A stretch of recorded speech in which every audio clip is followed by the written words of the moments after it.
As I behold the dusty basement, I wonder if I made the right choice. The car crash was instant, at least. The angels don't exactly pay much attention to why people die, but a semi barreling down a hill is usually because of failed brakes. They told me I could go see about the pearly gates or get reassigned. Apparently accidents like that are a bit of a loophole. Also apparently, those weird Isekai stories are a thing. There were a whole bunch of weird different worlds out there to send adventurers and such to, but I wasn't all that interested. That kind of thing is fun in a game, sure, but in reality, you only get one life. Or two, I guess. I was about to leave to talk to St. Peter when the lady angel presenting the options tried one more. It was to become a dungeon. I was incredulous, but also intrigued. How does one become a dungeon? Well, one gets hit by a semi, I suppose. But how does one actually be a dungeon? Would it be like Dungeon Man in Earthbound? It was such a weird option, and she looked so desperate to fill that position that I shrugged and accepted. I figured, worst case, I'll end up back here eventually, and I can just head to the gates instead. After accepting, I started to just dissolve, and the angel seemed so happy, telling me I wouldn't regret my decision. She was wrong, as watching my feet fade away filled me with regrets pretty quickly, but I had already agreed, and I can't stand backing out after agreeing to something, even if it seems like it's going to immediately suck. Which brings us to the basement. Do note that I said behold, and not that I looked around. As far as I can tell, I don't have eyes. It makes sense if I'm a dungeon. I'm just curious what kind of definition of a dungeon equals what feels like a rundown house. If most of those Isekai stories are like playing an RPG, I feel like this one is more like a weird city builder, like maybe Dwarf Fortress. I just hope it's not as difficult. I feel like I'm a floating viewpoint, and it's pretty weird. I can also focus kind of out and feel the whole house. I even have a few little indicators for things. For one, I have denizens, which feels grandiose to call some rats and a bunch of spiders. I also have invaders in the form of roaches and flies. What I don't have is any idea how to do anything. After observing around a bit, I notice a tiny little orange gem that pops up with the word core above it. I don't know what it is, but the cupboard I found it in is labeled as my sanctum, so that's probably important, even if the gem is super tiny. More like a shard or a chip than a gem. Either way, I'd really like to put it somewhere more secure than just a cupboard. The spiders seem to want to protect it, though. I've seen them weaving an impressive tangle around it. Well, impressive for spiders. Maybe they just like the little glow it gives off. The flies definitely do. I watch one of my spiders finally scuttle up and bite into the first of the captured flies and feel something weird. Mana obtained. Yeah, weird. More little notifications pop up as the spiders dig into their meals, each showing over the little flies before fading. So I get mana from the spiders doing things. What does mana do? It's got to do something, right? If this is like a city builder, I probably use it to build my city of spiders and rats, though that still doesn't answer how. I try mentally yelling at the rats to do a backflip or file my taxes, but they ignore me. They do occasionally eat a roach, which seems to be more mana than a fly, but I get the feeling that's not saying much. I focus back on the spiders, since they seem to be actively, if accidentally, protecting the core. I notice one just starting to build a new web and try to give a command. Hey, spider, weave a heart into your web, instead of it just being a circle. Whoa, that took a bit of my mana. Not a ton, but more than a couple flies would give. And sure enough, I can already see the little spider weaving a heart for her web. While interesting, what does that actually do for me? I mentally sit down to consider. Denizens seem to be on my side. Invaders seem to be against me. I get mana for killing invaders. The core is probably important. I mentally nod to myself as my next task is decided. Get the core somewhere safe. Where would be somewhere safe? The cupboard is safe-ish, but I feel like I can do better. Pretty sure I'll need more mana to do that, though. Did I call this a city builder? Because I think it's an idle game, and I can't even click things to make it faster. I did find a few things of interest, at least. I found my spawners, I guess. There's a rat's nest in the basement, and the little room under the stairs leading to the second floor has a spider egg sack. I mostly discovered them on my quest to find something to click. When I focused on those two, though, I was presented with the option to spawn rats or spiders, respectively, for a mana cost. Spiders are dirt cheap, and rats are a bit expensive, at least at this point. I spawned one of each anyway, and after a little timer ticked down, a spider crawled out of the sack. Not a spiderling, a grown spider. Similarly, an adult rat came out of the nest in the basement. I tried clicking them, too, and discovered they are much easier to command than the normal spiders and rats. Looking closer, they're listed as Scion spider and Scion rat. So I guess I have kind of creepy little avatars. Well, with creepy little avatars, I can at least move the core. The rat can't exactly get up into the cupboard, and the spider would be too vulnerable out in the open. But teamwork makes the dream work. It's not too difficult to get the spider to web the core and carry it, though it does seem a little bigger now. Maybe it's from me having mana. Either way, I need to get this thing secured sooner rather than later. With the spider holding the core, I have it dragline down a land on the rat, and we're off to the races. And by races, I mean basement. There's a little hole in the wall under the stairs that seems like a great place to put the core. The rat can just barely squeeze into it, and the little space is about the size of my fist put together. Well, my fists as they used to be. It's going to be weird getting used to not having fists. I even get the idea to have the rat gnaw a bit of wall from a different part of the basement to make a cover for the little hole. With the spider's webbing, the whole thing seals up and you'd never know it was there. It even changed the title of the little hole to Secret Sanctum, so I'm pretty proud of that. Seems like my mana generation has taken a hit for it, though. Probably because there's no little glowing source to attract flies. I found more things to click. Or rather, I have enough mana that clicking things actually gives me options now. Specifically, I can make traps. Or grow traps. I don't know what else to call it. When I click a door, I can make it have a squeaky hinge, which doesn't sound like much of a trap to me. The description is interesting, though. Squeaky door detectability. Moderate chance to trip. Guaranteed when opened, the door emits a loud squeak from poor hinges, alerting all denizens up to one room away. It's not like roaches and flies will be opening my doors, but for bigger stuff, that could be nice to have. I spend a mana to do it, mostly just because. I also set a rotten floorboard in the main room of the house. Rotten floorboard detectability. Impossible chance to trip. The rotten floorboard will snap under a careless foot, briefly immobilizing the intruder and alerting all denizens up to 2 rooms away. Playing with traps give me something to do besides just spawning more spiders and rats. Only the first ones are scions, which kinda sucks, but the new ones are cheaper at least. They also seem kinda weak compared to even the normal critters. The normals seem to almost listen to them, though. I started having my spiders build webs around my various windows and other places flies could get in, and the normal spiders seemed drawn to them. Similarly, I had my rats actively patrolling for roaches, and the normal rats started frequenting those areas more, and so ate more roaches and got me more mana, which I've been spending on upgrades for my rats and spiders. Well, upgrades on their spawners at least. For the spiders, upgrading the egg sac seems to just make more egg sacs, which will passively spit out more spiders over time.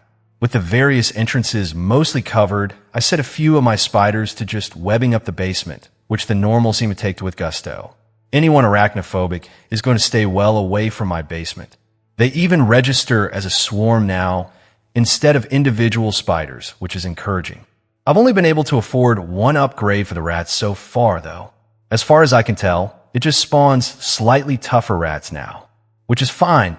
It's not like roaches are dangerous to them. Oh, that could be, though. Someone just knocked. My front porch has felt fuzzy to me ever since I got here. Maybe it's technically outside my borders? I can feel someone standing there and what sounds like speech, but I can't make anything out. Not like they're speaking a language I don't know, but more like they're underwater. Or I am. Either way, I'm pretty sure my front door isn't locked. I don't think I even can lock it. I can trap it, but I can't just keep people out. Probably for the same reason I can't just keep flies and roaches out. I decide to spend a bit of mana to pull everyone back, my rats and spiders all scurrying to whatever hiding places are available. Whoever is out there is either in no hurry or has great timing because the door only opens after everything is hiding. My first thought is to wonder why an elf decided to come visit. Yeah, I know what an elf is and I'm not all that surprised. I've played D&D. The only people who lose their crap over an elf are people with the hots for Legolas. This one doesn't look too far off from that, though he looks almost bored rather than attentive. He's also talking to himself or into some kind of recording device. Can confirm house is a dungeon. I could feel its attention when I knock shit. Huh, suck on that rotten plank. I even got some mana for that, which is the first time I've gotten it for something besides killing things, which is nice. No, I'm fine. I managed to find a rotten floorboard. Nothing came to try to eat me, though. Oh, right. If I'm supposed to be a dungeon, I should probably at least make a token effort. I wouldn't want to be rude. I spent a bit of mana to send the wimpiest normal rat to go see what he's about. I spend the extra for a normal, not one mine.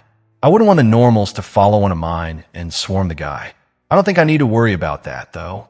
His eyes lock to it as soon as it enters the room, even with furniture and stuff in the way. This guy might be a bit high level for me. Level 1 rat, single, passive spawn. The elf pauses for a moment as the rat continues to approach. The little thing not even aware it's been spotted yet. Roger, engaging. He whips out a knife and tosses it at the rat, killing it instantly. He's definitely too high level to be slumming it in a newbie little dungeon like me. I got mana from him killing the rat, though. That's weird. Huh, that's also weird. He's not listed as an intruder, but as a delver. I'm pretty sure I've seen the Roaches get a spider or two, and I didn't get any mana for it. So why for him? As I think on it, he looks around and talks to his device or team. It seemed like someone was talking back. No sign of the sanctum, nor any other specialty rooms. The one under the stairs is close to becoming a spider lair. Looks like level 3 spider swarm in a basement and a level 2 rat's nest. No hostility aside from the single rat. Looks specialized for pest control still. No resource nodes, one minor chest in the attic. Whoa, wait, hang on there, elf guy. Resource nodes? Chests? I can do that. And hands off my chest. I'm no lady, but you should still buy me dinner first. I briefly consider sicking the swarm on him, but decide against it. He didn't sound too concerned about it being level 3. I don't want to waste that kind of resources for them to just be killed, though, with what happened with the rat. It might be alright. Nah, we'll save that for later. For now, I should put up at least some kind of defense of the chest. Lots of movement. Looks like it wants to protect the chest. The swarm is staying put, though I see a new one forming on the stairs up. Level 1 swarm confirmed. Yeah, what's your stupid knife going to do against a swarm of spiders? Huh? Oh, skills are a thing. He doesn't shout the name of his attack, but a few flourishes of his knife sends winds to scatter my swarm and destroy the webbing they were putting up. I got a bunch of mana from that, though, and he didn't even kill many of my spiders. He just dispersed my swarm. Okay, need to stall him. Swarm dispersed. Minimal damage done. His board look shifts to a smirk for a moment. I told you I know what I'm doing. Besides, this one doesn't seem actively malevolent. If it was, it'd bring out the big guns and try to bury me in rats and spiders all at once. Or put a spike under that rotten floorboard. While he takes his time climbing the stairs, I spend some mana on more than just moving rats around. I can upgrade my traps, see? Squeaky door. Detectability, moderate. Chance to trip, guaranteed. When opened, the door emits a loud and annoying squeak from rusty hinges, alerting and attracting all denizens up to one room away. It's subtle, but it's there. Now, stuff doesn't just know a door is open. They're incentivized to go look instead of probably hiding. There's another upgrade still, but it's a bit expensive for me just yet. Now to see what Elf Guy does with my new trap. You upgraded Squeaky Door. I hate that trap. It's not just annoying to the denizens. Alerted 2 level 2 spawned rats and 4 level 1 passives. Engaging. He pulls out 2 knives, and I'm worried he's just going to do the same to my rats as with the spiders, or even with that first rat. Thankfully, it's either on cooldown or he just doesn't want to expend the effort on rats. He still takes out each rat with a single attack, but my brave little rodent soldiers do their job of slowing him down a little. None of them even come close to biting him, but they make a good effort. With their sacrifice, my last defense is in position, at least. I seriously doubt I'll be able to take him down, but if I can even score a hit, I'm going to count it as a win. And if I keep getting mana for what this Delver kills, I should have enough to do something interesting. Successful encounter. I don't see any other movement, but I don't think it's just going to give me that chest. Proceeding with caution, he quietly continues to the ladder to the attic, and I'm already a bit proud of making him be cautious. I hope he's not too cautious, though. I want to take at least one of his HP to keep. At least, I think he has HP. My spiders and rats don't, which is probably why he can take them out in a single attack. As he climbs into the attic, I can hear a bit of surprise in his voice and see a small smile on his face, which now looks attentive. Confirm boss encounter, level 2 mixed rat swarm with Scion buff. Negative on Scion position. Engaging. He does his wind blade attack again, but the rats are heavy enough they can't just be scattered like the spiders were. They're definitely blades of wind, though, as I see many rats in the swarm sliced into. The rest surge forward and he acrobats around my dusty attic, occasionally sending another blade of wind at them. They get close a few times, and I think the Scion buff he mentioned might be making them a bit tougher, as I see a few rats actually wounded and still trying to attack, instead of simply dead from any damage. Still, the outcome was clear from the start, and soon the swarm loses cohesion and scatters. Boss complete. Checking chest now. He walks over to the chest, and as he lifts the lid, my rat Scion pops out and bites his hand before darting away, leaving him startled as he watches it vanish into a hole in the wall. Stupid mistake, didn't get the EXP from the boss fight, so it wasn't over. He shakes his head before continuing to talk. EXP gained, now boss is complete. Chest contains potion of minor healing. He relays as he plucks it from the chest. He pops the cork and drinks the potion, causing the little bleeding wound on his hand to quickly fade. Dungeon is cheeky, but not overtly hostile, despite lack of resource nodes. Dungeon is suitable for low-level small parties up to the attic. Basement is forbidden. Path to Secret Sanctum is probably down there somewhere. Note that Dungeon already displays unorthodox methodology and ability to adapt to delvers. Intruders at minimum. Dungeon seems to prefer a clean house, dust notwithstanding. That seems to finish his report, and he heads for the ladder. I don't bother sending anything else to mess with him. Partially because he's cleared me, I guess. That's just how you do when you're cleared. Partially because he doesn't do more than simply peek into the basement, so he respects that I want to keep something to myself. But I mostly don't want to spend the mana on it. I have just enough to upgrade me, not just my spawners. Upgrading myself was definitely a good idea. My porch doesn't feel fuzzy anymore. I can even feel my roof and a little of the land around myself, too, though there's a little tower thingy on my roof that's still beyond my reach. I can feel movement outside, but I can't tell if I'm some creepy house in the woods, and that's trees swaying in the breeze, or if I'm a rundown house in the middle of a huge city. Even better, though, I have 2 new spawners. I have a nest of blackbirds on the roof over my porch, and I have an anthill in the yard. Of course, with new spawners comes new intruders. Wasps have started showing up, and they love to harass my poor spiders. The spiders sometimes get them in the webs and eat them, giving me a nice bit of mana, but the wasps sometimes can get the spider. I'm just glad I went a bit overboard with the spider spawner, and they spawn as fast as the wasps can get them. And I can confirm that invaders don't give me mana for what they kill. Stupid wasps. There's also invader ants, which don't seem to be able to take over my hill, but I'm still a bit concerned about it. I'm going to be putting a lot of mana into that thing once I get more. The ants seem like they're designed to handle the roaches as well as the other ants, too. So they'll be able to pull double duty once I get them more upgraded. And I'll want them to too, because the last new invader is my new gold standard for getting mana. Mice. The rats go after them, so the ants get to pick up the slack with the roaches. The mice didn't come in from me upgrading my awareness, though. They came in after I made a resource node. I checked all over everywhere I could find, and it looks like I'll be hosting herbalists for the foreseeable future. I managed to grow a little patch of herbs in the backyard, and even sprouted some mushrooms near the foot of the stairs in the basement.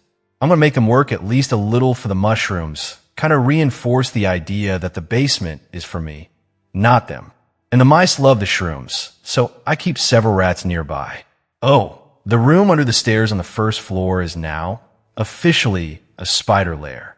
It even spat out a venomous swarm the other day. And speaking of spiders, my Scion doesn't fit in my secret sanctum anymore. Little guy is a tarantula now at least, so I have him in a little nest near the mushrooms to eat more mice. While my spider is working on being a tank, my rat seemed to like to hit and run on the elf, and he's very sneaky now. If I didn't know everything about this house, I'd swear he's teleporting, but he's been making little tunnels through the walls that it seems like only he can fit through. He's my little scout. He's great. That's scout with a capital S, by the way. My scions have titles now. The spider is a guardian, and the rat is a scout. It seems like they give different buffs, too. My scout gives things extra awareness now, which I think means an extra room worth of distance for noticing things. The guardian makes things tougher in his room. Since he's in the basement, that means the swarm in there is even more of a hindrance and more difficult for invaders or delvers to get through. So, with a good scion rat, I decided to upgrade the nest several times. You know, give him more rats to buff and stuff. After a certain point, I got to decide a path for it, which confused me. Rats don't have paths. They're rats. On Earth, maybe, but not here. I'll start with the path I didn't take. Plague rats. Yeah, no. If I'm in a city, I don't need to bring the Black Death, thanks. Besides, I think the one I took is more interesting. Pack rats. I'm not exactly sure how, but they seem to spawn random stuff every so often and put them places. I still only have the one chest in the attic, but now adventurers can look at my various drawers and cupboards and find interesting little things. Rough little gems, coins, sometimes they'll even put some fungus cap somewhere. They love hiding stuff in the chest, though, which makes sense. The blackbirds I quickly upgraded to crows, partially to help with the mice, and partially because crows are cool. They also like to collect shinies, or that's where the pack rats get the stuff. Either way, the crows also find the wasps delicious. I'm not sure that's how the food chain worked on Earth, but I'll take it. Good burbs. Protect my leggy bois. My real project, though, is with the ants. They spawn a bit differently than the other things. For my other things, I just queue up what I want and bam, I get it. They also periodically spawn stuff on their own, too. With the ants, though, they only spawn workers passively. And I can't tell the hill to spawn more workers. I can upgrade it, or I can trigger a nuptial flight. I upgraded it several times, and then the option for nuptial flight started blinking. So I went ahead and spent the mana for it, just to see why it was blinking. Well, that led to interesting things. For one, despite having only the one hill, there were several different types of ant available in the mating flight. I steered clear of the carpenter ants, at least for now. I wouldn't be surprised if they can do actual carpentry eventually, but I'm just a house right now. I don't need ants chewing through my wood to find a place to live. The option that stuck out to me, though, was the leaf cutter. That's the ant that farms fungus to eat, and I thought that'd be a cool one to use as my guardian. Army ants and fire ants could be interesting for offense, but I like me some defense. I had her hitch a ride on my scout down to the basement, and he stopped by the mushroom patch for her to get a bit of the mycelia. I had honestly expected her to just suddenly have a little bit of fungus to grow and nurture, but that works for me. I'll bet those mushrooms attract delvers almost as much as they attract mice, so I definitely want more of them.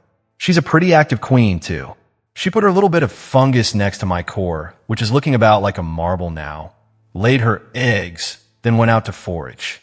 I mean, I guess she's safe enough in the house, especially after I told a few spiders to watch over her. Only the flies seemed interested in her, so spiders were the obvious choice for protectors. She gathered a bit of paper to bring back for the fungus and sat down to just chew and process it for the thing. It's relaxing to just watch her work. Oh, my crow Scion says we have delvers approaching. Multiple? This'll be interesting. I didn't get a chance to do much outside yet, aside from the herb patch. I had also wanted to get a chest in the basement, but was more concerned with getting my new guardian settled. Oh well, they're here now.